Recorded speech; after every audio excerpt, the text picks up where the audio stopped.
Hello, my name is Voya and welcome to my deep guide. And here we finally are. So, the long-awaited Tab Ultra C in-depth review. I know that a ton of you have been asking and waiting for this. I completely understand. So first and foremost, thank you for your patience and thank you for the understanding, because all of the things that had to be done so that I am in the new studio, in the new place, moved and everything, but also to perform a ton of tests and a ton of actually testing out to bring you a truly independent and as objective as I possibly can be review on this very, very important device. Now, before we continue, two things. First, full disclosure, this unit has been sent to me as a review loan unit from Boox, but I don't get to keep the device. The device goes back to them as soon as I'm done, and that's pretty much it. That way I remain independent and am able to bring you an objective overview of that device. Point number two, because the channel is independent, that's one of the main things, so you don't see sponsored content or anything like that. That means that I fully rely on your support and your viewership. So if you do like the work that I do and you do like the video, do subscribe to the channel. That really helps a lot. And also, if you do want to help out further, you have super chat, you have all sorts of things, but the best thing is to actually go to mydeepguide.com/shop and check out the MDO, and soon a new product will also be on mydeepguide.com/shop. So you can go and check out those things. And since we are now in July, MDO, my daily organizer, is now discounted by 30%. What is MDO? MDO is a hyperlinked PDF file that is yearly, quarterly, monthly, weekly, daily organizer. It satisfies all of your personal or professional needs all year round. It supports multitude of devices, and you can find a lot more information in the dedicated MDO playlist, which you can find the link to in the description down below. And that way you can see if MDO is a product for you or not. And now, let's commence the in-depth review of the Boox Tab Ultra C. Tab Ultra C is marketed as a color ePaper tablet PC that runs Android 11. So this is basically a 10.3-inch color e-ink tablet that uses a Kaleido 3 panel. Like its predecessor, it has specifically designed GPU that's designed by Boox, and its main purpose is to do faster screen refreshing and much more improved ghosting performance when compared to a regular non-GPU powered device. The pairing of the GPU and the Kaleido 3 screen is a particularly important combination, as traditionally the Achilles heel of Kaleido panels is basically ghosting. And the GPU that we see in the Tab Ultra C could very well take care of that. The protruding 16 megapixel rear camera is still here, and again, its use is still the same. It can be used as a scanner to scan documents and send them on the go. Like its predecessor, the Tab Ultra C is supposed to be a productivity device first and foremost that allows the user to centralize their workflow behind an e-ink powered device, except this time with the inclusion of color. Tab Ultra C is priced at $599 in the US shop and the Hong Kong shop. In the Boox Euro shop, you can choose between two bundle packages. Currently, they're sold out like on all of the bookstores, but if they're available, you can choose between two bundle packages. Bundle A, 650 euros. It includes a device, magnetic flipbook cover, regular flipbook cover, and some extra nibs. And then you have Bundle B, which is 716 euros, and includes everything Bundle A does, plus the keyboard cover, or maybe instead of the magnetic cover you get the keyboard cover, not really sure, but something like that. As far as the contents go, in the package you will find the standard kit for Boox devices. So you get the device, you get the USB cable, you get the Pen 2 Pro, which is standard with the Tab Ultra, standard with Tab Ultra C, and the supporting documentation. So fairly standard packaging, with the exception that you get the Pen 2 Pro as standard, with the Tab Ultra C. Tab Ultra C uses the same exact housing as the Tab Ultra, with just a slightly changed color scheme. So it follows the same modern blocky tablet design that we've seen now for several years in regular tablets on the market, not just the Tab Ultra. The design, if you take a look at it, I would characterize it as more professional and less on the kitschy, flashy side of things, less fun. And now the different color that it has, the metallic green-gray color, for me, my personal aesthetics, it's more appealing than the original dark blue that we had on the Tab Ultra. At 6.7mm thickness, it's 1mm thicker than the Note Air family of the devices and whole 2mm thicker than the Remarkable 2. It weighs 487 grams, so it's chunkier and heavier design than what you normally associate with an e-ink tablet, e-reader or a note taker. At the back you will see that the protruding camera is still there, unfortunately. It sticks out in a two-step manner and it sticks out a total of 2.5mm. This is something that I really don't like because, among other things, Tab Ultra C is supposed to be a note-taking device. And the protruding camera makes it basically impossible to use it on a flat surface without it wobbling and moving all over the place while writing. The user is then forced to use the device in the magnetic cover, which definitely helps because it flattens things out and stabilizes it, no more sliding or anything like that, but it adds 2.5mm of thickness and a bit more weight, actually 100 and something grams more of weight. On the top is the power button that doubles as a fingerprint reader. There's a microphone and one of the two speakers that the device has. On the bottom edge of the device you will find the other speaker, another microphone, a micro SD card slot and a USB-C port for data communication and charging. Overall, as before, I do like the design, but its chunkiness and the way it's kind of made, as I discussed previously in my video that I made, What's Wrong with the Tab Ultra, the design doesn't, for me personally, subjectively, doesn't really excite me in any way, and I can perceive it as a little bit bland, maybe a bit boring and dull. Although, to be fair, I have to admit and I have to say that the different color that we have on the Tab Ultra C, it adds a bit of contrast to the front of the device. And the Tab Ultra C does appeal to my aesthetics more than the Tab Ultra did. It's somehow more elegant, somehow more refined, something about it just clicks a little bit better for me. Tab Ultra C has an all-metal bucket body design and a glass-covered flush screen top. Materials look and feel premium and the device's looks match the high price tag. Ergonomics, as mentioned, it's a thicker and heavier device, which makes it a little bit less comfortable to handle as a traditional e-ink reader or a tablet. Then again, this is supposed to be an ePaper tablet, not a traditional e-ink reader. Also mentioned before, the protruding camera on the back makes it uncomfortable to write on the device unless it's placed in one of the available magnetic covers, both of which add weight and considerable weight and thickness, but they do solve that problem. So, what was a problem with Tab Ultra for me remains the same problem on the Tab Ultra C. And the main problem for me are those edges of the metal body. The chamfered edges of the Tab Ultra C are relatively thin and the screen surface is not perfectly level with the edges. Instead, it's slightly sunken in by approximately 0.12mm.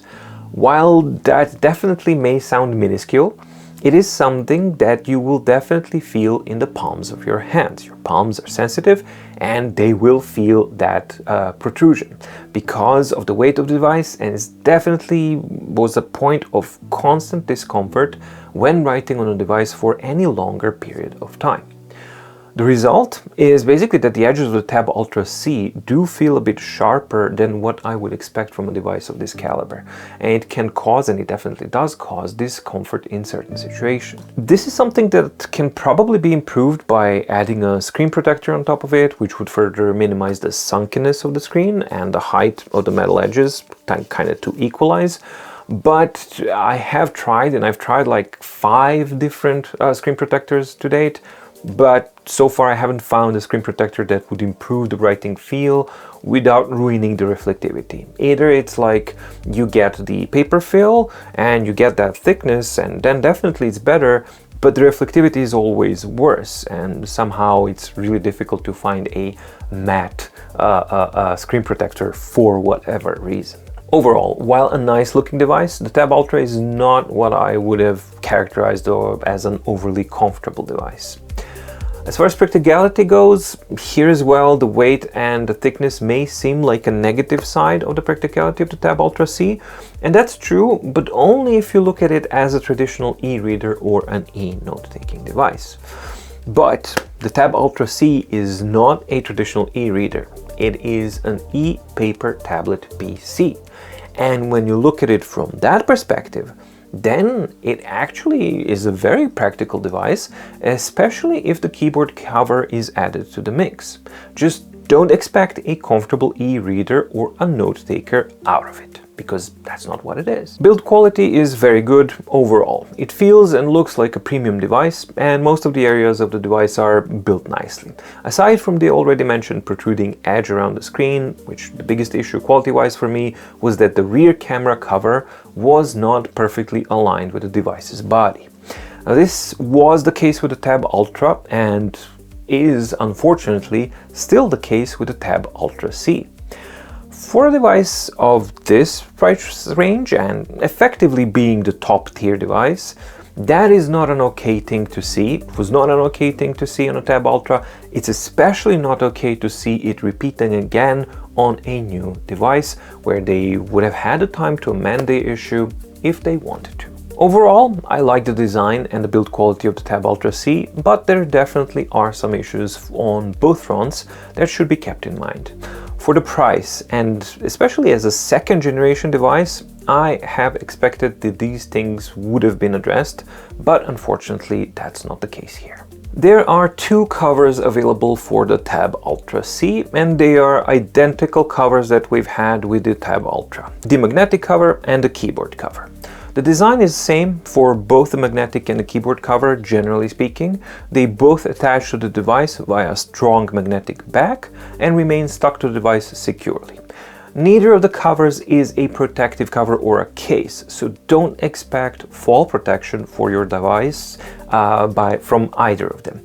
The keyboard cover has some rigid metal sides on both front and back, or top and bottom, depending how you look at the orientation, that extend beyond the width of the device. So this can and will theoretically provide protection for the device, but this would only be the case for bumps and very minor falls. Anything more serious will overpower the magnetic connection and the device is likely to fall out of the cover, so keep that in mind, that these are, as their name clearly implies, covers, not protective cases. The materials are quite nice to the touch and they feel like faux leather. The build quality is decent, but there isn't any stitching on the sides on either of the covers. I wouldn't expect extensive wear or tear longevity, especially with the keyboard cover, as stitching and sturdy materials would need to be used to provide for a more robust cover product. Both covers are, I guess, as thin as they can be while providing the function and level of protection they were intended to provide. The magnetic cover weighs at 182 grams and the keyboard cover is much heavier at 415 grams. So both covers will add weight to the overall package. In fact, the whole package with the device, pen, and the keyboard cover weighs a little over 900 grams. And that would be like a mind-blowingly terrible amount of weight for a simple e-reader, and I agree. But again, for a tablet PC, which the Tab Ultra C is, well, when I compare it in that light, my Lenovo Tab P11 Pro with the cover and the keyboard, no pen, weighs 948 grams. So from that perspective, the cumulative weight of the Tab Ultra C is actually good. So it's all about the perspective. The magnetic cover lacks a magnet on the front side to hold the cover in a folded state. That's really bizarre. And also, it doesn't get it connected to the front of the device. while in covered state. So instead, it has a little adhesive pads, and as if that was not bad enough, they're placed in such a way that they will be sticking on the screen of the device instead of the bezel. So this problem obviously isn't apparent on the keyboard cover, as you both have the pen holder flap present, and more importantly, there are magnets in place that will keep the front lid closed. However, I would expect, or I have expected, that both of these covers to have full magnetic functionality, especially since the Tab Ultra C is supposed to represent a second generation premium experience, including the accessories. The keyboard on the keyboard cover has a US keys layout, and it's very nice to see the full-size keys on it with decent travel. This makes the keyboard very comfortable to use for a portable keyboard. The material feels a little bit cheaper than the Remarkable Type Folio, but generally it feels good to use. The special keys linked to Android OS functionalities also increase the overall productivity of the device, and the keyboard cover indeed does transform the Tab Ultra into a laptop-like device and user experience. As far as practicality goes, it's very easy to put the device in and take it out of either of the covers. The front of the cover can fold, we're talking about a magnetic cover here, and it can be used theoretically in two positions. 120 degrees for viewing and 12 degrees for writing. So that all sounds nice, but the folding only works for the landscape orientation of the device. There are no stand functionalities here for portrait orientation, and that's a big omission. In addition, there are, as I mentioned, no magnets to hold the cover snap back in place or in the front, so the folded state is quite unstable. The keyboard cover has a different type of functionality altogether. It's also designed to be used in a landscape orientation only, and it docks the device firmly into place when connected to the keyboard. Now, this has been set into an excellent position, and the keyboard to screen relationship transforms the Tab Ultra C truly into a laptop-like device that's very enjoyable to use. While it doesn't offer the flexibility of the Remarkable Type Folio's two-angled positions, the provided angle is good for a majority of situations. Just keep in mind that if that angle that's provided doesn't work for you for one reason or another, well, then you're stuck with it, or you will need to get somehow creative. Both covers do an okay job at what they were intended to do, but they are also very costly. The magnetic cover at $51 is far too expensive considering what it offers and, most importantly, what it doesn't offer. The keyboard cover is also very expensive at $110, but there you at least do get a sense of value because the docking design and the keyboard quality and all of that kind of stuff, it feels good. But again, for that price point, it lacks stitching and it doesn't feel like it will be able to take, let's say, several years worth of regular wear and tear. Then again, you can also get a very good portable Bluetooth keyboard for a lot less, so there's that to think about as well. As far as specifications goes, it has a Qualcomm octa-core CPU that runs at 2.02 GHz. It has 4 GB of LPDDR4X RAM, 128 GB of storage that is expandable to 2 TB via the present micro SD card slot. Screen is a 10.3-inch Kaleido 3 screen that displays 4096 colors. It's a Carta 1200 glass screen with a flat cover lens. It has two different resolutions: black and white resolution 2480 by 1860, which is 300 ppi, and a color resolution is 1240 by 930, which amounts to 150 ppi. It has touch and Boox stylus capabilities. It has a massive 6300 milliamp battery. Wireless is 2.45 gigahertz. You have Bluetooth, you have microSD, you have G sensor, you have the other notable things is the 16 megapixel rear camera. As I mentioned, fingerprint reader, dual speakers, dual microphones, and all of those things. It supports multitudes of documents and formats. It has a pre-enabled Google Play Store, Android 11, still on Android 11. It supports multitudes of image, audio, file formats, and all sorts of good things. Tab Ultra C comes with the Pen 2 Pro as standard. Overall, as I've said before, this is a very good pen with an eraser on the back. The build quality has been improved since the very first iteration of this pen, the one that had an orange eraser cap on the back.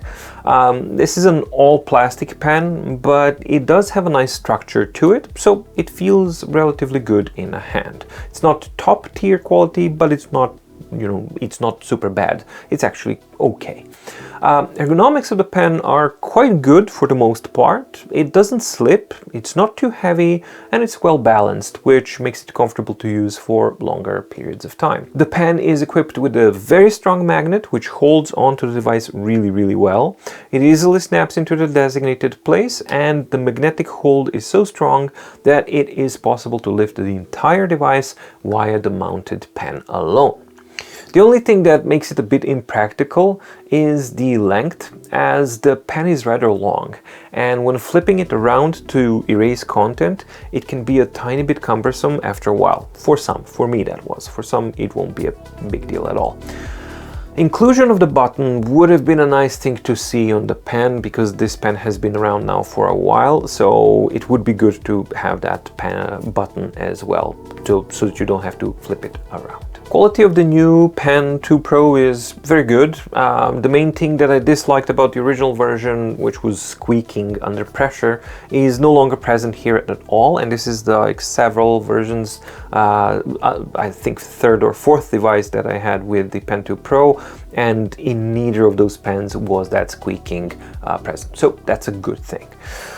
It uses a standard regular nib, which means that the user has quite a few options to choose from, and various different nibs can be used with this pen. For example, if you don't like this one, you can use Remarkable 2 or Samsung nibs or Wacom nibs, or any of those.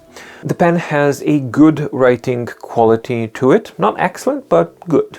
Pressure sensitivity is okay, it's nicely calibrated, and it reacts well to natural movements of the hand. It feels a lot better than the standard pen, but if I compare it to my Samsung S6 Lite or the S7 pens, or even the Kindle Scribe Premium pen, then the Pen 2 Pro has a certain hardness and cheapness feel to it, which makes it a considerable difference in writing feel. So you definitely feel a big difference when you swap from one pen to the other, and out of those three, Pen 2 Pro is the least good one, or the worst one. Extended writing sessions with the Pen 2 Pro are not an exhaustive affair. There are pens out there that start to have a negative effect on the hand like 10 minutes into a writing session, but that's definitely not the case here. So while not the most comfortable or most refined feeling pen, it definitely is comfortable enough that you can do a long writing sessions without any problems. So while doing the battery testing for the in-depth reviews, and I write continuously for 2 consecutive hours, and when I was testing this here, same as with the Tab Ultra, the hand did get tired, but only after 90 minutes of writing, and neither the pen nor the device were the cause of it, because all it had to do was with the fact that I was writing for 2 hours straight. So that's pretty much that. Overall, this is a very good pen that can satisfy most needs for writing and interacting with the device. Keep in mind also that the Pen 2 Pro alone costs $80, so that's an excellent value to see it included as a standard in the Tab Ultra C. But that being said, for that amount of money you could also get better pens, so something to think about. Tab Ultra C comes with an absolutely massive 6300 mAh battery. While on paper that sounds like a lot, there's a reason why they decided to compromise on the weight and thickness of the device by adding such a big battery. All that screen performance delivered by the new GPU requires extra power, and apparently a lot of it, because like on the Tab Ultra, battery life on the Tab Ultra C is shorter than what we've typically come to expect from a 10.3-inch Boox e-reader note-taker device. Idle performance testing, that's a simple test, as I disable the auto shutdown option and make a note of the battery level prior to letting it remain idle, but I leave it connected to the Wi-Fi. In those conditions, Tab Ultra C spent 3% after 3 hours of idling, so if you're looking to extend your battery life, letting the device go to auto sleep is a good idea. Reading performance. When testing the reading battery performance, I have a standardized set of tests, so I let the device auto flip pages every 20 seconds for about 3 hours, and then I calculate the hourly and per charge estimates. I repeat the same test in same exact conditions, but with different front light settings. Wi-Fi is always on, Bluetooth is off. And here are the results. With the front light set at 50%, Tab Ultra was spending at around 5% of battery life per hour, which results in an estimate of around 20 hours of reading time per charge. With the front light set at 100%, but that's not something that you will realistically use, there's no need for it, 50% is like perfectly fine, but either way. With the 100% front light, Tab Ultra C was spending at around 7% of battery life per hour, which results in an estimate of around 14 hours of reading time per charge. Now with the front light turned all the way off, it was spending around 4% of the battery life per hour, which results in the estimate of around 25 hours of reading time per charge. This is the more or less the same performance as the Tab Ultra, a little bit better, but also this is a lot worse than the performance that my 3-year-old Note Air 1 still has after 3 years.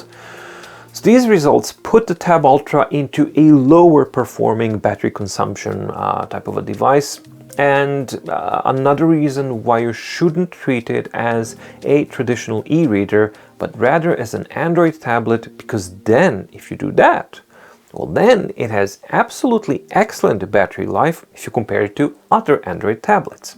So it's all about your expectations and the perspective from which you look at these things.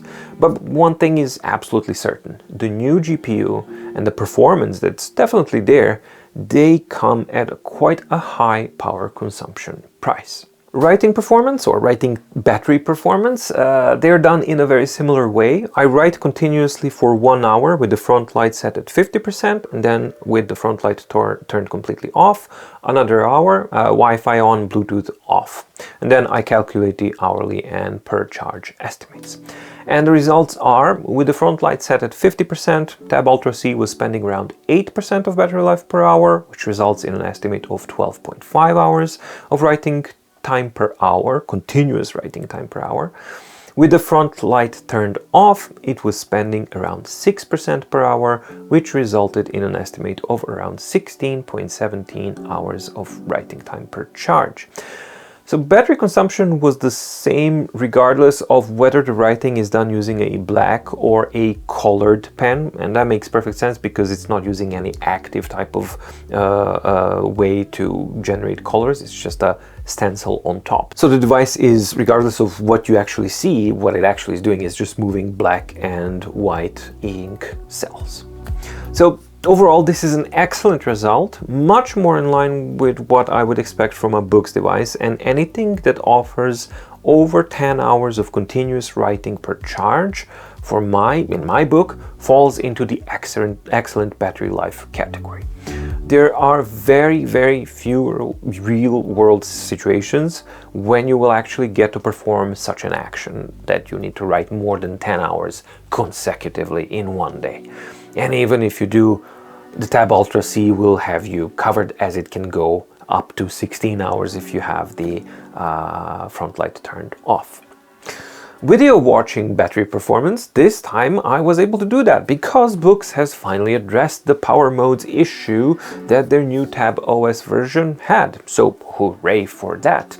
So while watching a 4K video on YouTube for 1 hour, with the front light set at 50%, Tab Ultra C was spending around 14% of battery life per hour, which means that under those conditions, you can expect around 7 hours of video watching time per charge. I didn't test the without front light, so I imagine that it might be marginally less, but I would imagine that it's going to be pretty similar to this one, because in that situation, It's the video decoders, it's the streaming, it's the Wi-Fi, it's processing time, all of that stuff. The processor and the main board, the system is basically consuming most of the energy, and not the front light. The front light will be a distant second or third consumer in that situation. So I think that in any situation you're looking at around 7 hours of video watching time. Well, the actual battery performance of the Tab Ultra C is excellent for a tablet PC. So 20-ish hours of reading time per charge, 7 hours of video watching, 16 hours of writing. This is not the same category as the previous 10.3-inch devices from Boox. It's important to remember that. So don't expect the same battery lifetime out of it. Tab Ultra C uses a Kaleido 3 10.3-inch Carta 1200 color screen, which means that this is a glass top screen with a black and white resolution of 2480 by 1860, generating 300 ppi at 10.3, and a color resolution of 1240 by 930, which is 150 ppi color on 10.3-inch device. This is a big deal because not only does it come, the new screen brings new colors at a 10.3-inch format, but more crucially, for me at least, it ups the black and white resolution density to 300 ppi, matching the crispness of the Amazon Scribe. So this is the first 10.3-inch device from Boox that has 300 ppi resolution for the black and white content, and it does make a noticeable difference. Now, as far as the color goes, the screen uses a passive color filter on top of a regular black and white ink cells within the screen. So there's no way for you to turn the tablet into a black and white mode. Black and white pixels will always be displayed as black and white, and they will always be in 300 ppi, and the color pixels will always be in 150 ppi. Boox have opted to go with the less paper-like screen surface for the Tab Ultra C, same as it was on the Tab Ultra. This results in a surface that provides better image quality and clarity, absolutely, but at the expense of complete absence of paper-like writing feel and feedback. As far as reflectivity goes, the different approach applied to the screen surface also has an adverse effect on reflectivity. Reflections are both stronger in intensity and less diffuse than what we've seen on Note Air 2 or Note Air 2 Plus, which had the paper-like film foil on top of the already matte glass as well.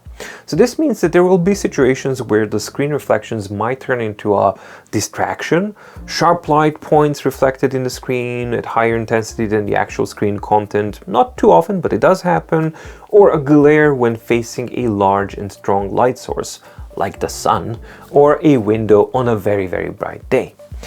Generally speaking, it's not a big deal, but it is something that is present, so you need to be aware of that. The new panels from e-ink should offer lower overall thickness because they have everything kind of built in, and this can be observed in the Tab Ultra C as it was observed in Tab Ultra.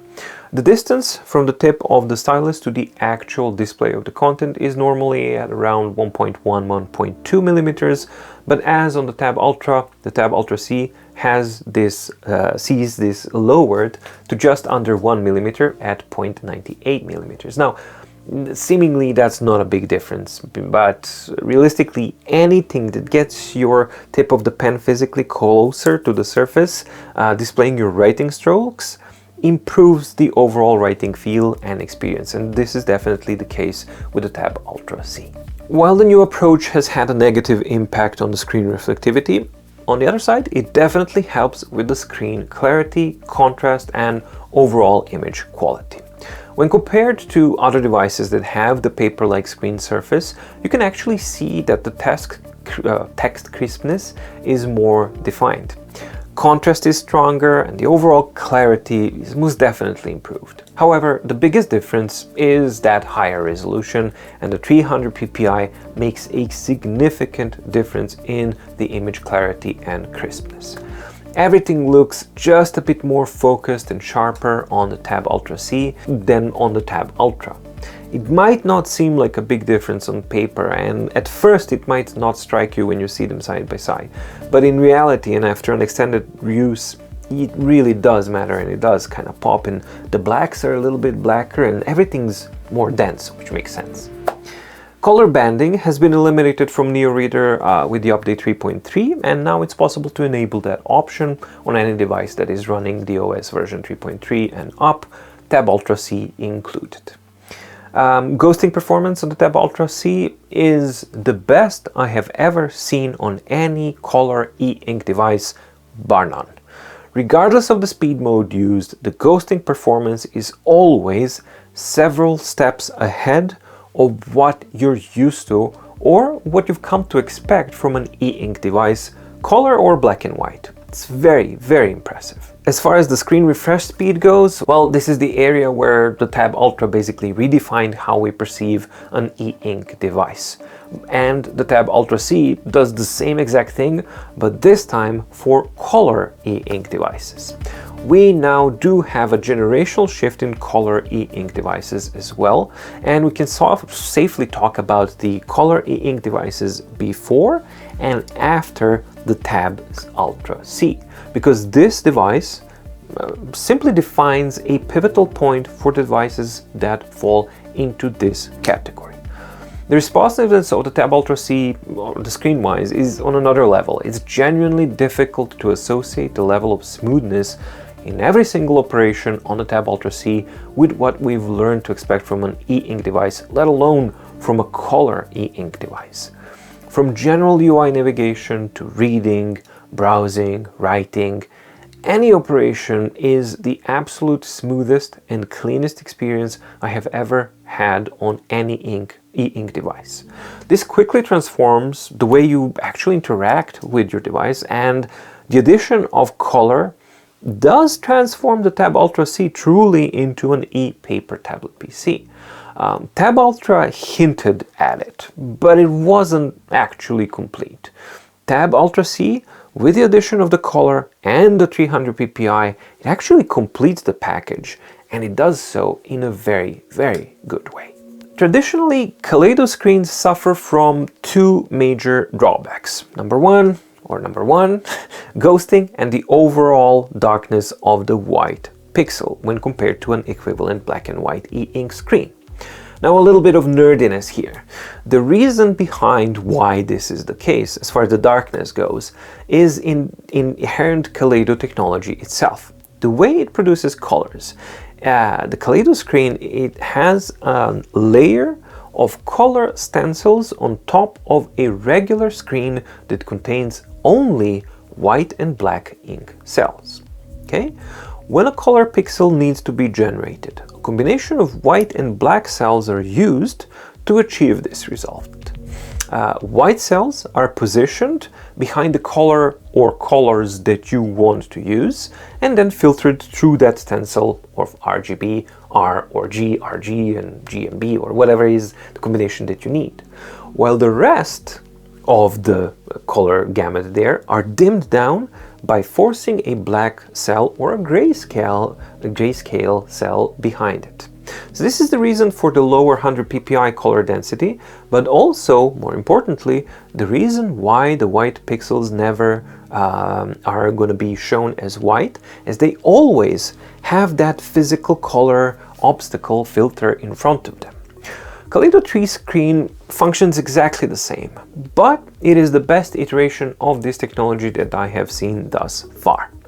Yes, the screen is darker than a black and white screen, absolutely, but for the first time ever, it's not as dark as it was in previous versions of the Kaleido panels, and that tint is no longer that greenish, weird green tint, super dark. They've managed to actually get a combination that kind of works, and something really struck me. I think it's important. That became obvious when I was actually comparing the Tab Ultra and the Tab Ultra C outdoors. The white color of the Tab Ultra C is now a very pleasant, newspapery kind of a color, and I found that kind of background a lot more appealing, especially in the outdoor conditions when it's like super bright, when I compared it to the super bright white of the Tab Ultra. On my eyes, it was actually a little bit too intense to look at the whiteness of the Tab Ultra after switching from the Tab Ultra C. When indoors, Tab Ultra C is equipped with a very capable front light that is able to compensate for the darkness of the screen as well, so should you need it. Effectively, that combination, it makes it the best out of both worlds. Speaking of the front light, Tab Ultra C has a standard dual color front light, which is great. We have warm and cold color, awesome. Independently controllable, which has adequate uniformity.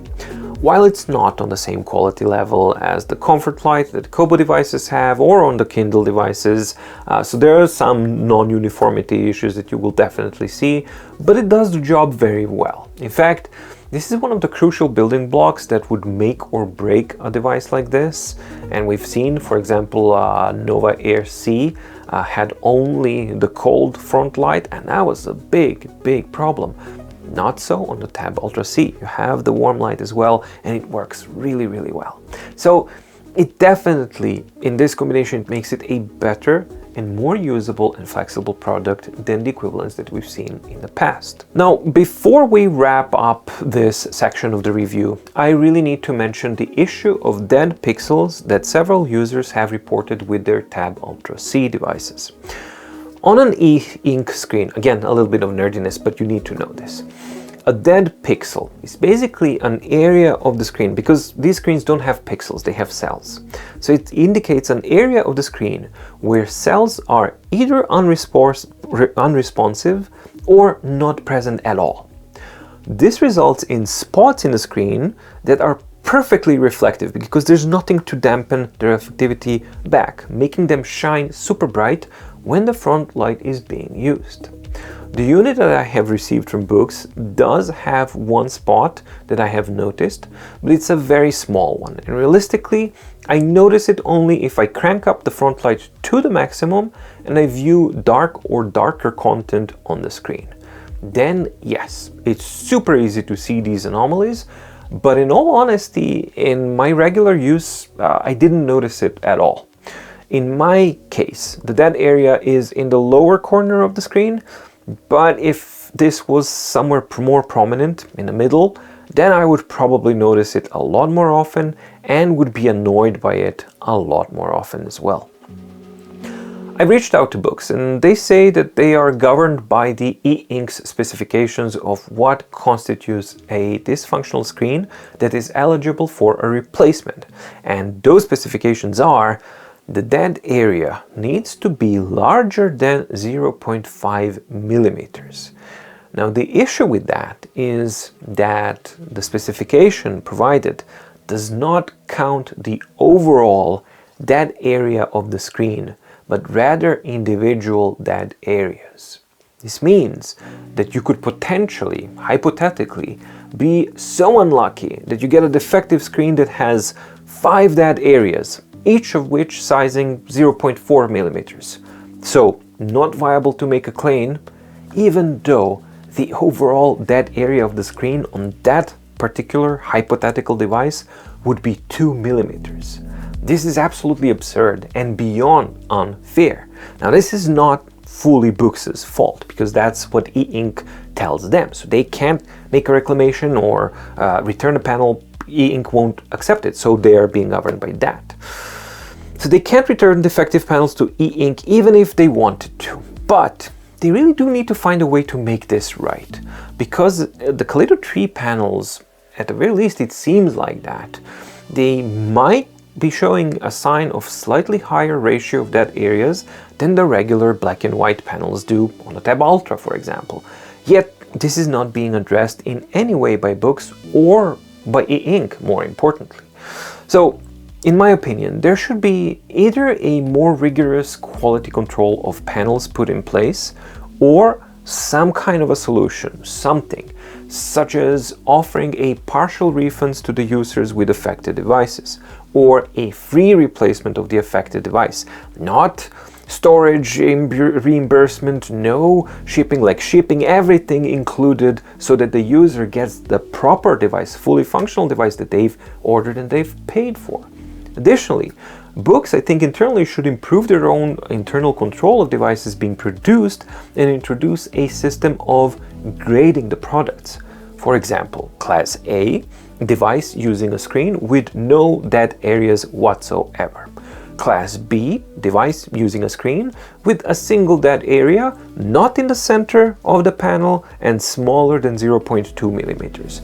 And Class C, device that using a screen that has more than one dead area and the total dead area of the screen is bigger than 0.2 millimeters.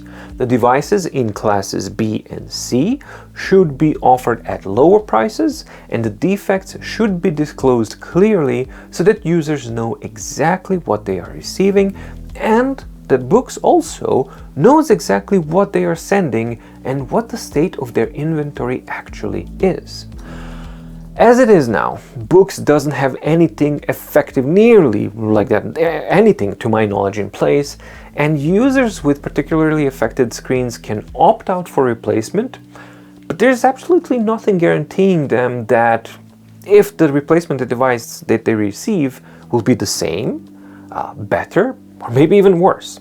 In fact, even Boox themselves, as it is now, don't know that. It's like a complete gamble. Well, here's a replacement device, we have no idea what you're gonna get. And that is a glaring quality control chain issue. That's, bright obvious as those dead pixels are glaringly obvious, so is this quality control issue obvious. Now, if you are concerned whether or not you have a dead pixel or not, here's instructions on how to check that in the easiest possible way. Point number 1, download the deadpixeltest.pdf file from mydeepguide. The description, the link to it can be found in the description of the video below. Load it into your device and open it. Step number 3, turn the front light on and set the intensity to maximum. And point number 4, observe the screen and look for dots or areas that are extremely brightly lit. I will make a separate video about this issue and the issue of the Boox return policy as well. But in a short summary for this, it boils down to this. If you want to order a Tab Ultra C, do check for dead areas when you receive the device, and definitely mentally and emotionally prepare yourself that you may well receive a unit with some dead areas. One thing else that you can do, buy from Amazon or local dealerships that have a good return policy, not from the Boox shop. And that's actually a recommendation directly from Boox, believe it or not. Because as it is now, Amazon offers the best return policy, so that's something that you definitely should keep in mind. In summary, as far as the screen goes, Tab Ultra C offers the fastest, the smoothest, and the cleanest color e-ink experience to date. The dedicated GPU makes all of the difference and places the Tab Ultra C in a category squarely of its own. The image quality is crisp and the contrast level is high. However, this does come at the expense of a lack of paper-like feel and somewhat distracting reflectivity of the screen surface, which will be an issue users will face under certain lighting conditions. Additionally, the issue of dead pixels seems to be a bit more present on Kaleido 3 panels, so it is a bit of a gamble if your device will have a dead pixel area or not, and if it does, where it's located, how many of them are they big, are they small, I don't know, it's a little bit As far as reader capabilities go, it's standard, so it supports multitudes of reader formats and image formats and all sorts of things. As far as navigation goes, well, some of the gestures have changed. The general modus operandi in Neo Reader is the same as it has been for quite some time. However, as I mentioned, there are some couple of oddities and inconveniences that have been introduced as new features.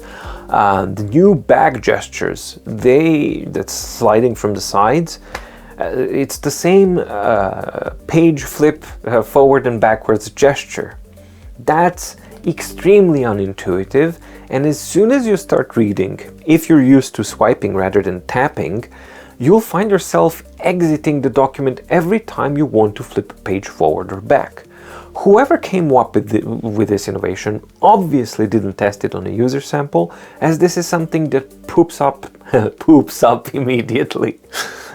These gestures are also in direct conflict with the expanding gestures for the floating toolbars, making it difficult, if not impossible, to expand the hidden floating toolbar via a gesture alone.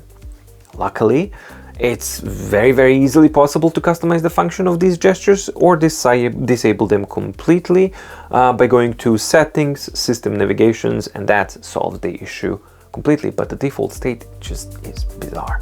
The other problem is not so easily solved, and it has to do with the refresh settings while in Neo Reader, or any other app that has its own refresh settings. If you attempt to switch the refresh mode in the e-ink center while in Neo Reader, you will notice that you cannot do that anymore. Instead, this can now only be achieved from the Neo Reader settings in the refresh section. So, the changing of the refresh mode in a Neo Reader has been transformed from a single 2-gesture operation, swipe up and tap, to a cumbersome 4-tap gesture operation, because you have to tap in the middle, tap in the options, tap in the refresh, and then choose the refresh mode. And to make it even more inconvenient, the refresh icons in the Neo Reader do not match the e-ink center icons, and there's no text to describe which icon is which and what it corresponds to, which refresh mode. Now, these issues have and are present for over 8 months ago, and the Tab Ultra, when the Tab Ultra came out, and they still haven't been thoroughly addressed. The only thing that has been introduced is that now, when you go into the e-ink center, and if you are in Neo Reader, you will have like an arrow that's like a shortcut that gets you to the refresh settings of Neo Reader immediately. So that, shortens down the operations to 3 gestures, but it's still not where we used to be, so it's still a step back. We went from 2 to 4, now we're up to 3 or down to 3, but we're still not where we should be, which is 2, where it used to be. General operations in Neo Reader remain largely unchanged, so you can still access the settings menu by tapping in the middle of the screen. You can long press on the text to highlight it and to add typed annotations. You can bookmark pages in the upper right corner. You can have document be read to you. You can have an auto page turn option, and a lot more. Formatting capabilities of Neo Reader, well, it has some of the best formatting capabilities of any e-reader platform out there, especially for both for EPUBs and for PDFs, and this remains true on the Tab Ultra C as well. They haven't innovated here, so that's good. It remains good. So between the flexible cropping, reflowing, navigation, and split view functionalities, coupled with the auto rotation of the device, you'll be able to easily format almost any PDF document to your needs quickly and easily as soon as you get used to and you learn how the functions are and what they actually do. It is possible to mark up the documents using most of the standard writing tools from the notebooks. The performance is great, but the ease of use is still not there. The complexity is present, and you can easily get lost between the 2 different floating bars, because you have like a general floating bar and then you have a scribble floating bar. Knowing intuitively which one is which and where you are in the writing modes can very easily get confusing, even for an experienced user, and for a newcomer it gets overwhelming pretty quick. So yes, it's all fully customizable. Excellent. Yes, it allows for a tremendous amount of control and flexibility, which is all excellent. And over time, the user will be able to learn to use these tools and customize them to their own needs. But the time it takes to get to this stage is relatively long, and the journey can get to be a bit overwhelming at times, not to mention that as soon as you actually get used to something and you customize it, Boox is likely to introduce another UI change that's just gonna mess everything up. There are multiple ways of importing your documents and ebook libraries into the Tab Ultra C. Direct USB connection transfer, Boox Drop, the Boox Assistant app, Push Boox website interface, third-party synchronization apps such as AutoSync, direct online access to cloud services such as Google Drive, Dropbox, OneDrive, direct online download, should you want to do that as well. So you have multitudes of choices of how to actually get the data onto your device. The other end of exporting, you can export your marked up documents from the Tab Ultra C and share them further in a multitude of different ways. Exported documents will retain the highlights, annotations, and pen markups, but the bookmarks will not be exported outside of the Neo Reader environment. Something that you have to keep in mind. Since Tab Ultra C is using Android 11, this means that sharing the exported documents can be done in virtually any way you may want to do so. You can share it as an email attachment in your preferred email client app, or upload it directly to your chosen cloud service, to your local LAN location server, or print it on your wireless printer. It's also worth noting that the update 3.3 has finally brought the ability to synchronize reading data between different Boox devices on the same Boox account. Using the Push Books or the Boox Assistant app, it's now possible to synchronize the reading progress, bookmarks, highlights, underlines, annotations, and even handwriting notes across your Boox account effectively. Tab Ultra C is a very powerful tablet, so it can easily tackle any document that you throw at it. With the addition of the new GPU, the responsiveness of the device is improved significantly over its predecessors. Touch responsiveness is also improved due to the use of the new screen panel that is thinner, so that's a cool thing to see. So all of these things combined, they result in a very responsive user experience that feels much more like a regular tablet and further away from a regular e-ink tablet that we've come to be used to. The flexibility of the auto rotation and the variety of formatting options means that you can easily use the Tab Ultra C for reading purposes in either portrait or landscape orientation. What would be even better is if the covers were actually designed to support both orientations as well, but unfortunately they're not. So as far as the reading experience goes, the Tab Ultra C offers one of the fastest, smoothest, and most flexible reading markup experiences in the market. While its size and weight are prohibitive to considering it to be a truly portable e-reader, as a working tool, it really has a tremendous amount of value to offer and can quickly become an irreplaceable part of your daily workflow and routine. However, here as well, the experience is hindered by software issues, old bugs, and some newly introduced bugs, as I have experienced that Neo Reader would not change the refresh speed mode despite software reporting the change. Hardware would simply be stuck in the fast mode. After a restart, the tablet functioned normally again, but this is not something that you want, and also this is a very difficult thing for a newcomer to the platform to troubleshoot or even understand what is going on. So because in the speed mode you have image degradation, their natural assumption is going to be either something's wrong with my device or the reviewers are lying because my device looks different than what I see, and they switch the mode but the device does nothing. So very frustrating to see and to keep seeing the trend of more bugs, more instabilities, and more confusion just continuously being introduced into the ever-expanding platform or a lineup of Boox devices. Notebook navigation suffers from the same back gestures issues as the Neo Reader navigation, with the addition of the gesture actually being recognized by the app being a very inconsistent experience.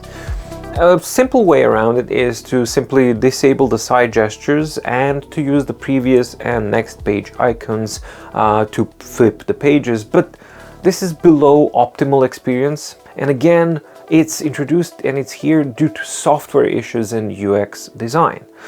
Other than that, everything else is pretty much the same as you would expect from a Boox device, and while functional, it is not all terribly intuitive and does have a bit of a learning curve, and a bit here is a bit of an understatement. As far as general operations in a notebook goes, your main options are divided into two toolbars. You have the main toolbar on the top, where you will find functions such as renaming of the notebook, pen presets, eraser, undo, redo, and page navigation overview.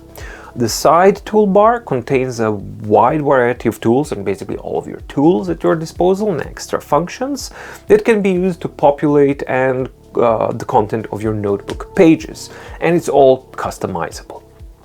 So this is where you can control your layers, you can assign a background template, you can adjust canvas size, insert different shapes, text, images, audio files, links to specific pages within the same notebook, link to an external website or recorder to record audio content, select content via the lasso tool, perform handwriting to text conversion, toggle touch functionality, trigger cloud synchronization, perform handwriting word search, manage pages, export and share the notebook, toggle where the toolbar is located, manage audio recordings, customize the toolbar. It's like a huge tool set. Now that toolset, since the update 3.3, has been even expanded further to include a tag system, which has been heavily inspired by the Remarkable, but it's not as good, inserting of links, which has been heavily inspired by Supernote, although much more limited in linking capabilities of the Supernote, and adding marks to the recordings, which is also heavily inspired by Huawei's MatePad Paper platform. So the options are, as you can clearly see, very extensive, which amounts to a very powerful notebook tool. But in update 3.3.2 they have changed the touch control options just for the sake of changing it, and they have collated several elements into one control button UI switch, which just complicates things that were accessible and simple before, and the UI icon choice is completely uninformative and completely useless. So again here, software, UI and UX implementations severely affects the overall impression of this device. You can find the standard Boox set of brushes options in the tab Ultra C. There's the ink pen, the brush pen, ballpoint pen, pencil, graphite pencil, and a marker. You also have this time the 16 shades of color to choose from, except that this time, unlike on the Tab Ultra, you can actually see them displayed on the screen because of the color screen. It's also possible to create and manage your own brush presets, which helps keep the upper toolbar clean and uncluttered. I'm looking at you, Supernote.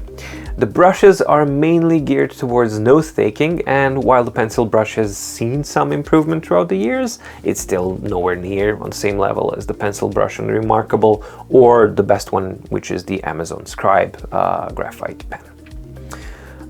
Templates are added as the background for the base layer, and they can be controlled from the Layers menu, and bizarrely from the two separate places, because since the update 3.3.2 they've added the dedicated template UI icon there just to mess with you, I guess, because they wanted to spice things up a little bit and make things just a bit more unintuitive and complicated for the new user.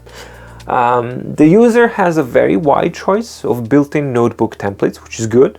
And if the built-in choice is not up to your needs, you can very easily load up and use your own notebook custom templates by copying them into the designated Note Templates folder on the device and choosing them from the local template category. Notebooks can be exported in multiple ways. You can choose to export all layers or just the visible ones, which is a very nice level of control that allows for a quite flexible workflow and application of notebooks.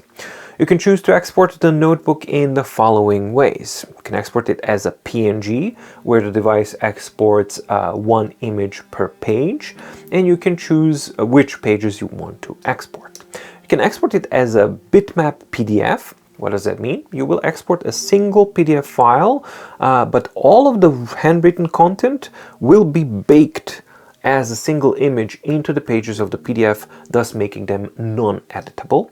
Or you can choose to export it as a vector-based PDF. Handwriting and other objects will remain as editable objects, as vectors in a PDF, but that's a lot more data and it will take up a lot more space than the baked down, the bitmap version of a same notebook PDF.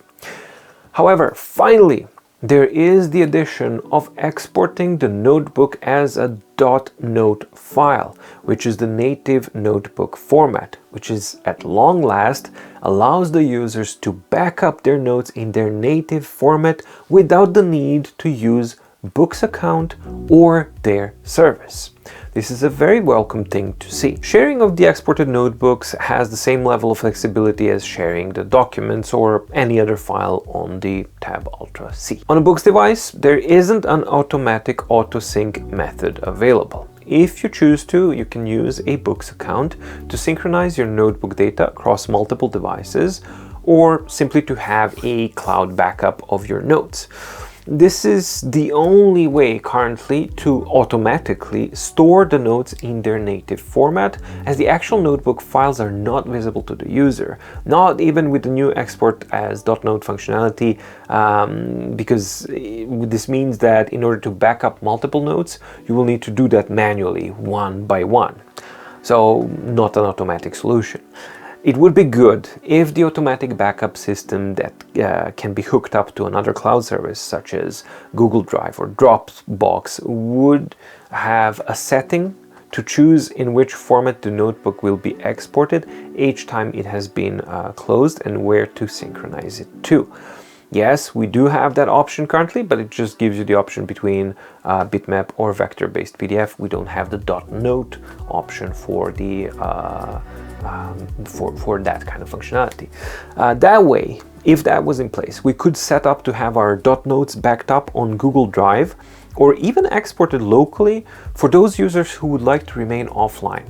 So you obviously have plenty of freedom and choice to set up a backup system that fits your needs, but one thing that lacks is the ability to automatically back up your notebooks in the native format without the need to use the Boox account. And while the recent addition is definitely a huge and very important step in the right direction, a bit more would be needed to make it a fully functional system. And now on to the writing performance. Well, this is the part that I was very much interested in because my initial impression was that the Tab Ultra C felt fast, really fast.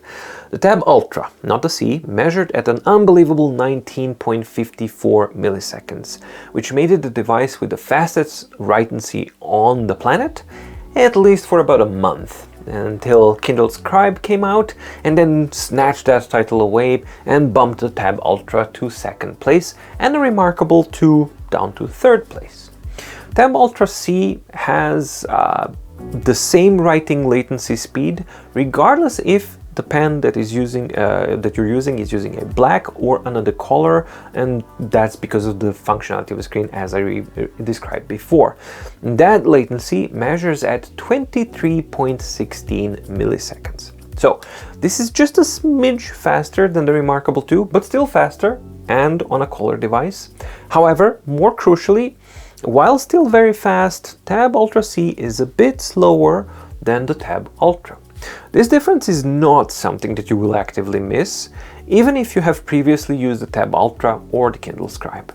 But it is something that can be marginally noticed if one actively pays attention, or in this case, makes a scientific measurement. The writing comfort of the pen to the screen is, as I've talked about it, nice, but a bit on the harder side of things. However, those protruding sides, metal sides of the device do mean that my palms will be resting on thin, protruding metal edges, and that is not comfortable at all. To make things a bit worse, we have the camera bump on the rear, which makes the device unable to lie flat on the desk and therefore wobbles and slides.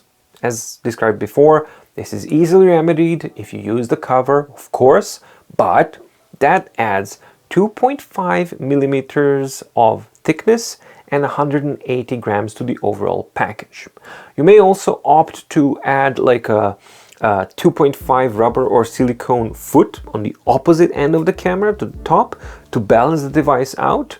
And that works, definitely. I tried it and that works, solves the problem. But be aware that if you do so, the device will no longer comfortably fit into either of the covers.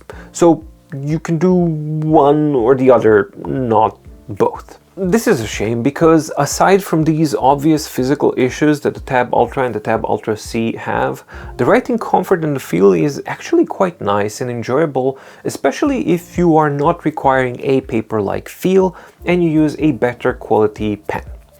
One thing that's obviously lacking in the writing department is the above-mentioned lack of paper-like feel.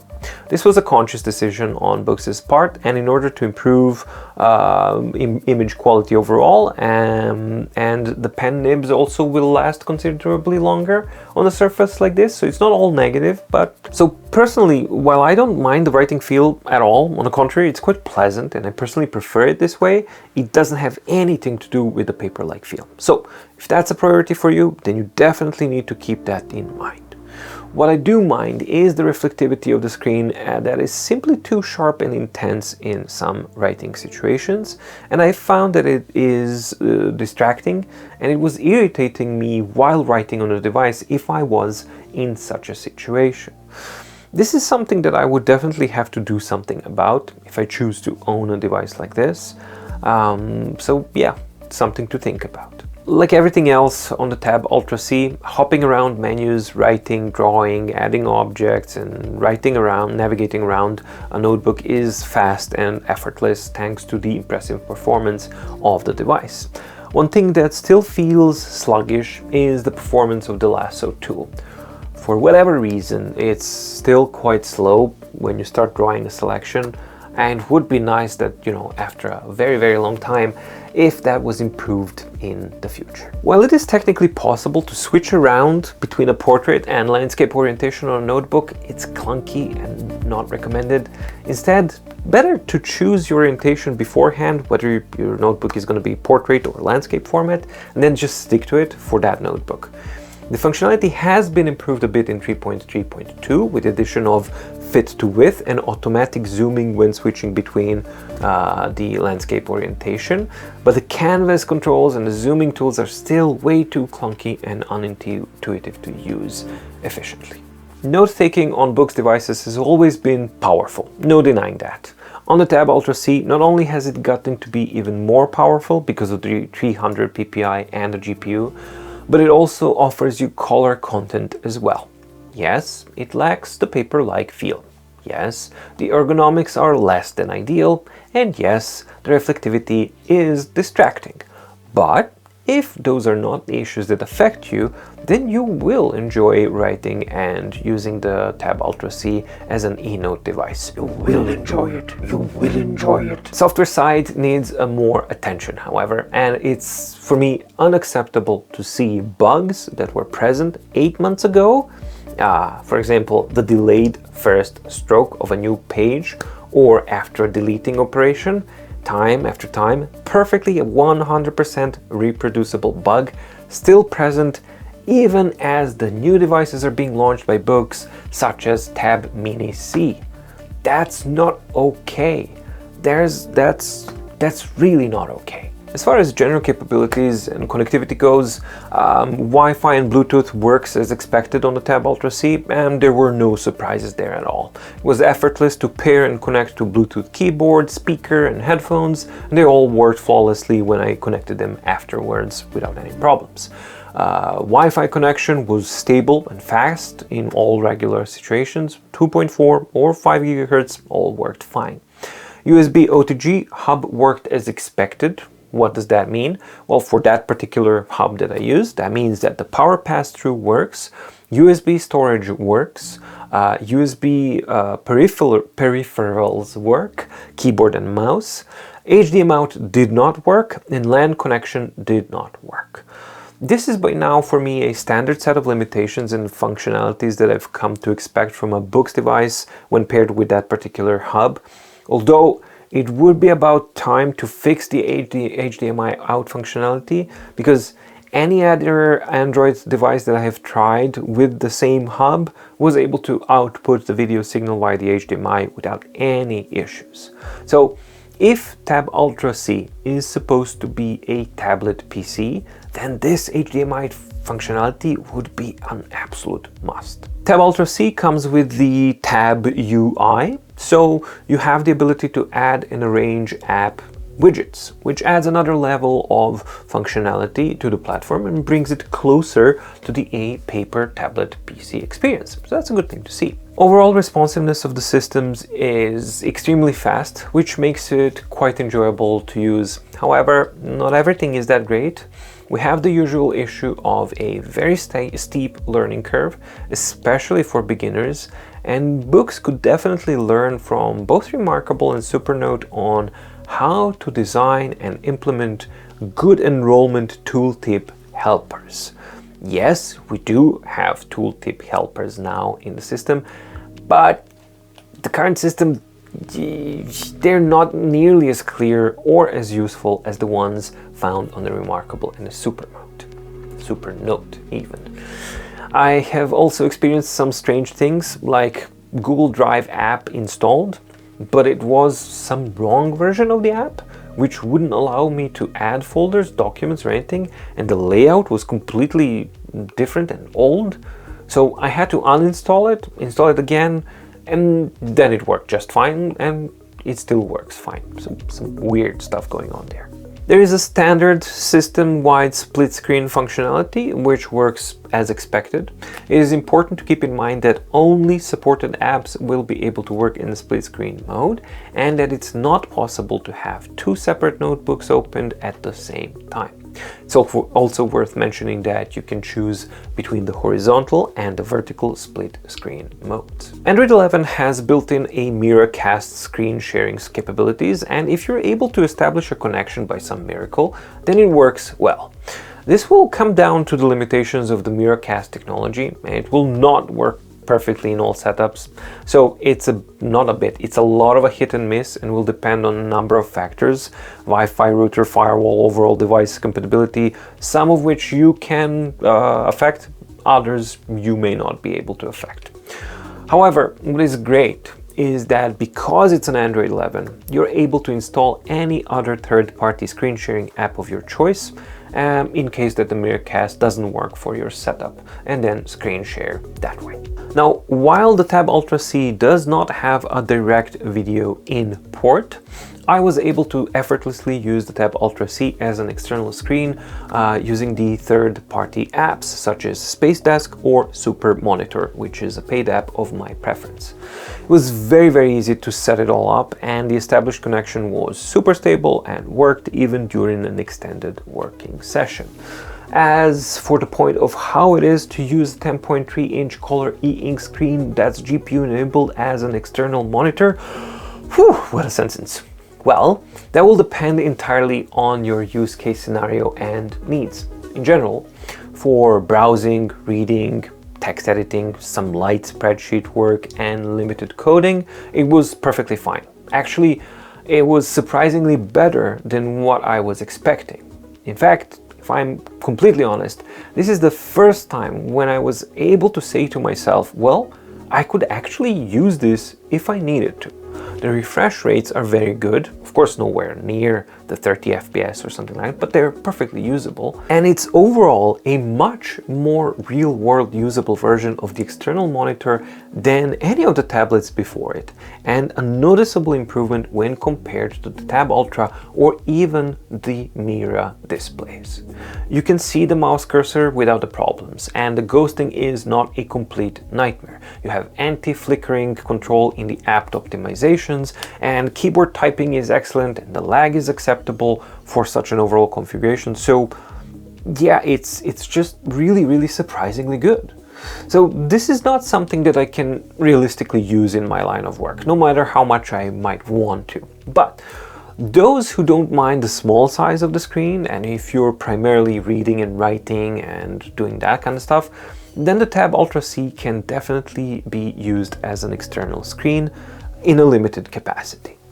The color absolutely helps, but As the Tab Ultra C's interpretation of color is merely an approximation, not a replication of an accurate color, this can be used only in such a capacity. So, what does that mean?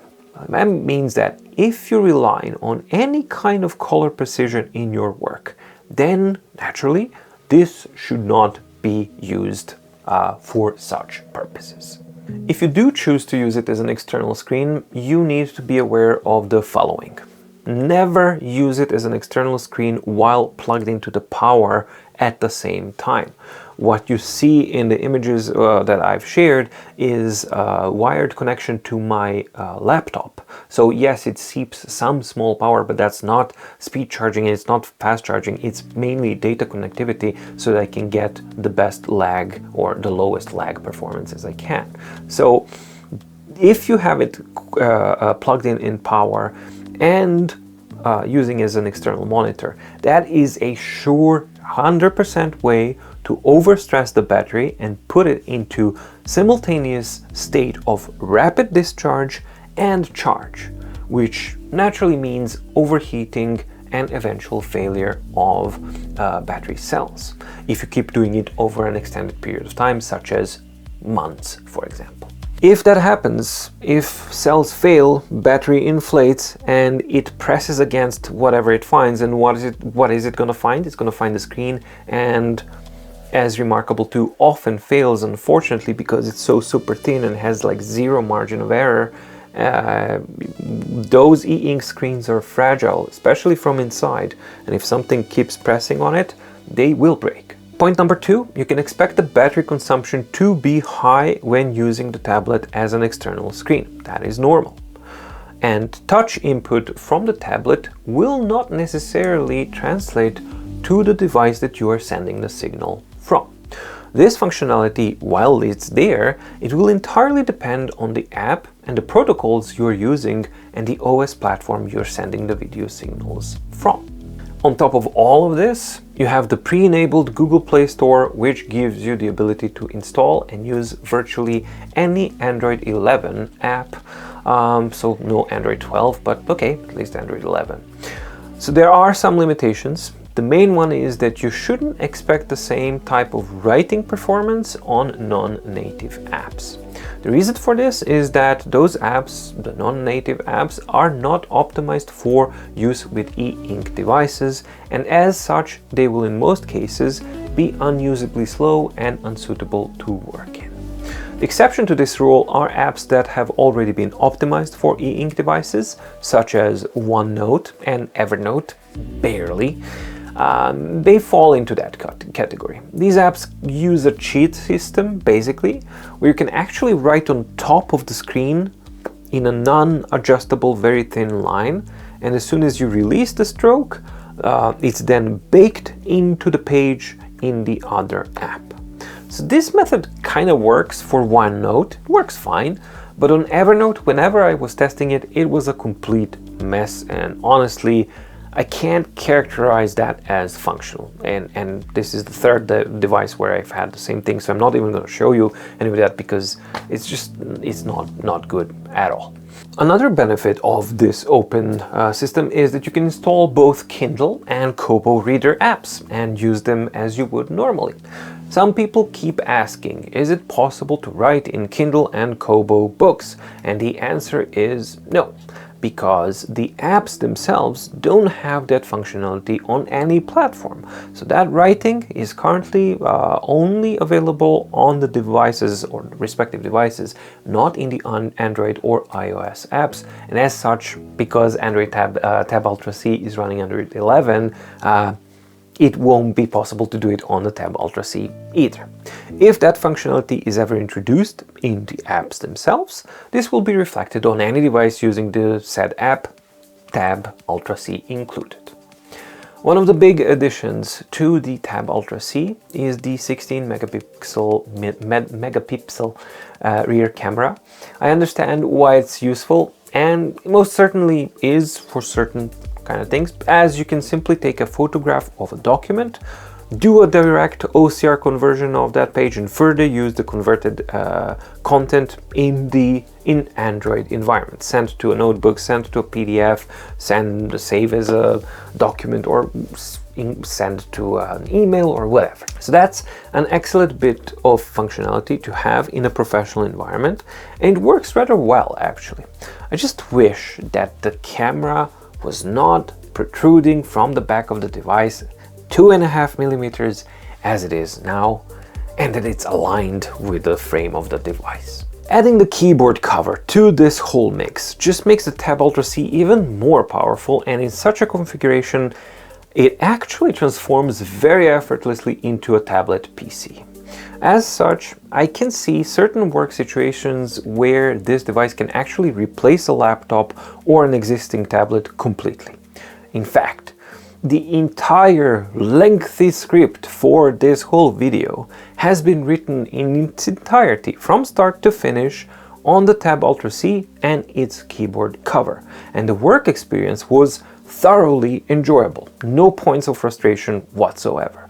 I was able to effortlessly work outside in clarity and comfort unlike ever before. And lovely weather, lovely everything, just visibility excellent, everything just works.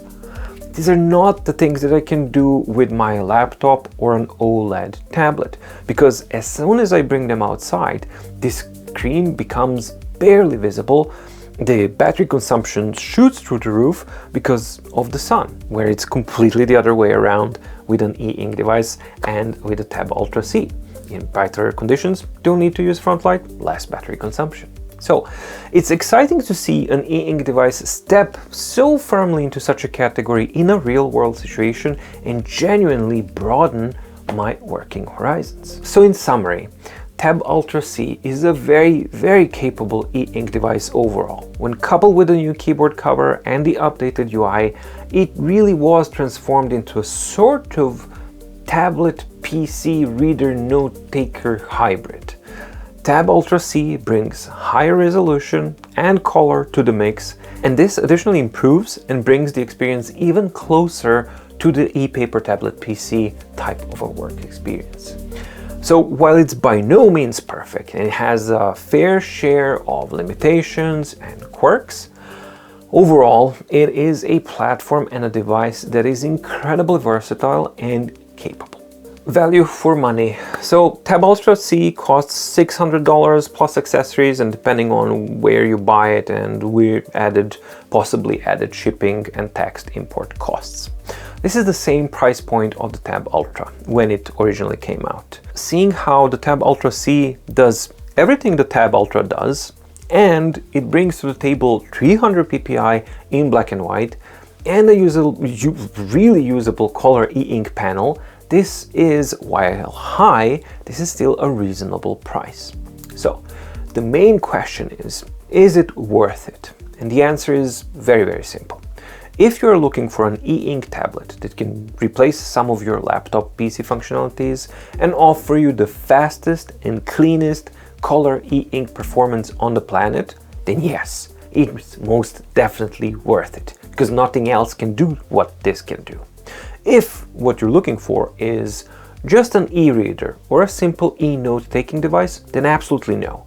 It will not be worth it. It's too bulky and heavy to use as a simple e-reader, and it's too complex to use as a simple e-note taking device.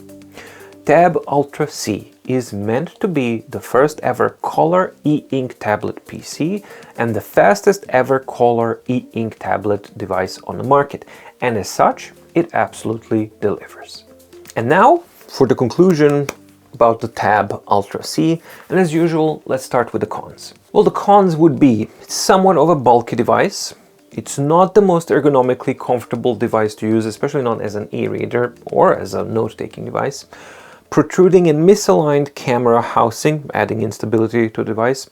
Higher screen reflectivity than its predecessors. Battery life is not as good as its predecessors. And again, steep learning curve. Magnetic cover is fairly limited with those ridiculous sticky pads. Dead screen area issue, fairly real issue.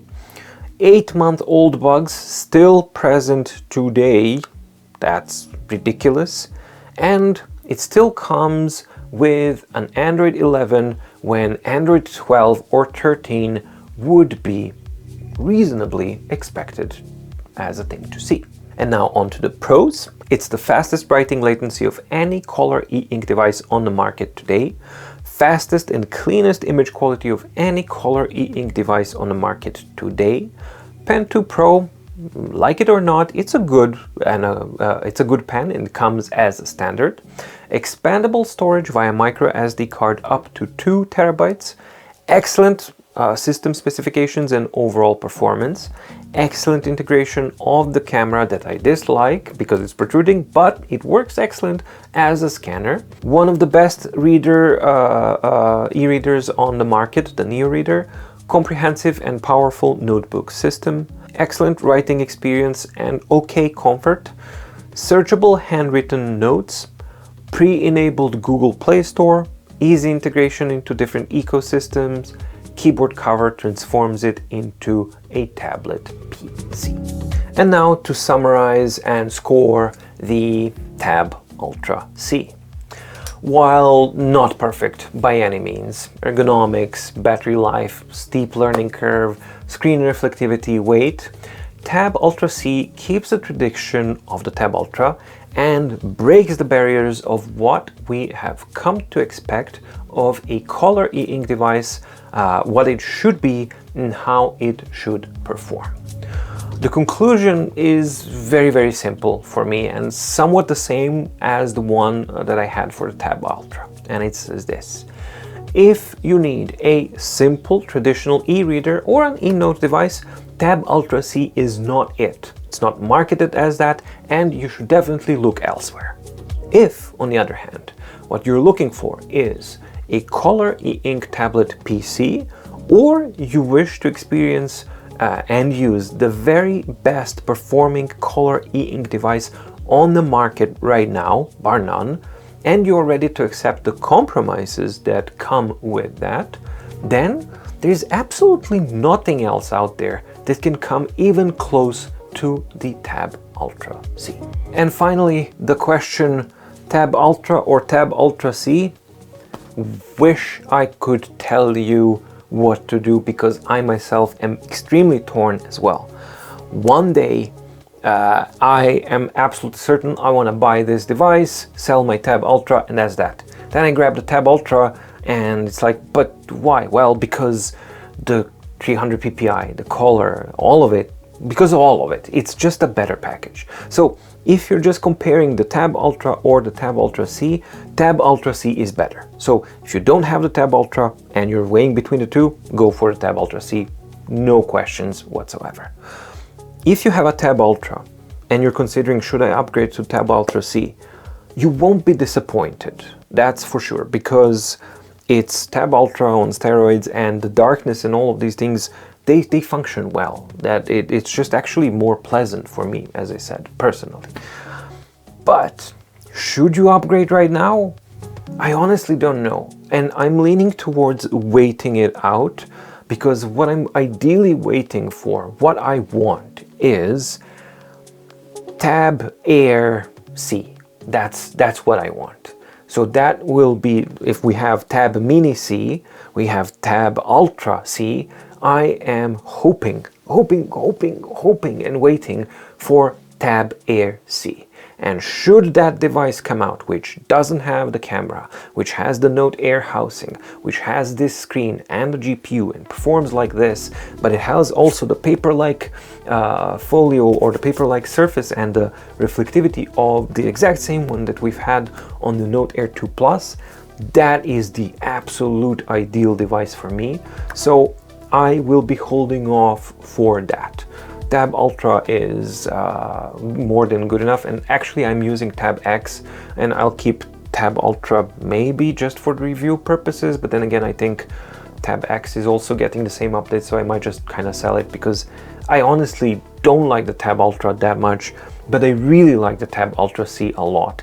And I know that that may not make too much sense, but honestly for me personally, subjectively, the small differences, including the color difference of the hardware of the Tab Ultra C, everything together just falls into place perfectly with the Tab Ultra C, where the Tab Ultra was not it. Tab Ultra was a gateway, kind of weird transition, and this feels like it was the final destination that the Ultra was supposed to be to begin with.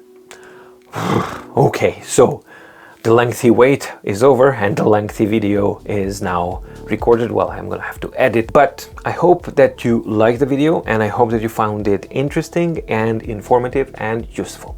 If you did, please like and subscribe and ding the notification bell in the description of the video down below. And also do let me know in the comments down below. That helps also with the channel and the video exposure and the placement of the video. Your commenting and interaction definitely helps with the video placement. So do tell me what your opinions are, what your impressions are.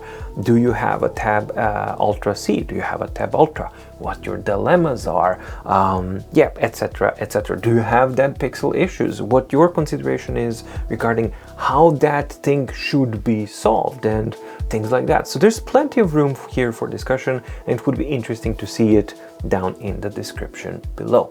And also do check out the mydeepguide.com/shop, because soon enough there is going to be a new product that's coming up, and I'm very, very excited about that, but more about that a little bit later. Thank you so much for watching. Stay safe, stay healthy, and see you in the next video.